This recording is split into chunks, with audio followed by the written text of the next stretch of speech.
გამარჯობა ჩემო კარგებო, მინდა რომ აგიხსნათ პიანინო როცა დევს სითბოში რა იმართება, აუცილებელი რომ პიანინო არ უნდა იყოს სითბოში, ახლა ეს სტუდია არის მუსიკალური, რომელიც დევს სითბოში, ურევს წყობასაც, ჩემო კარგოსა სითბო არის, იმიტომ რომ ფართოვდება ხე და ვერბილები სადაც შედის, ხე ფართოვდება, ზოგი ვიწროვდება პირი და ურევს წყობას, ასევე ჩაქუჩები მოიშვა, დაუჭირე, აუცილებელია რომ ქონდეს ტემპერატურა თითქმის 18-20 ან აუცილებლად უნდა გააღოთ, აი ეს იღება, ზემოთაკრეშკა უნდა გადაწიოთ ხომ ესე იღება,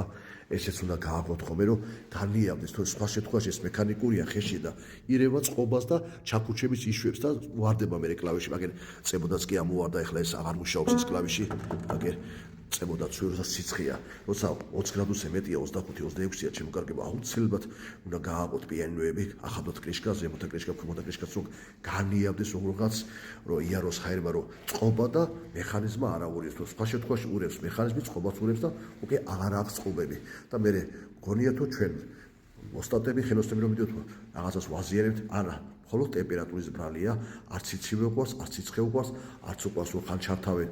სიცხეა, ხან ჩართავენ სიცივეა, უნდა იყოს ერთი ტემპერატურა 18-20 გრადუსი, რომ პიანინო იმუშაოს ნორმალურად. სხვა შემთხვევაში უნდა გაანიავოთ, თორე ჩვენ მე ბოდიშკიფით არ ვართ დამნაშავები ოსტატები. ასე რომ ვისაც კიდევ დაწყობა, სწორი კონსტიტუციები დაგვირეკეთ 5-7-1, 51, 23, 51 და გაგავშლით მოგაწვეს კონსტიტუციას პიანინოებს როგორ მიხედოთ.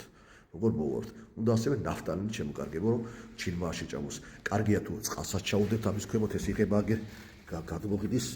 და ჭამის დაბლა ჩადებს წყალს, რომ დეკა არ გაიბზაროს, ისე რომ დაგვირეკეთ სწორ კონსტიტუციას მოგაწვით ყველანაირად. აწყობა თავისთავად ხდება თანამედროვე ელექტროკამეტონით 440.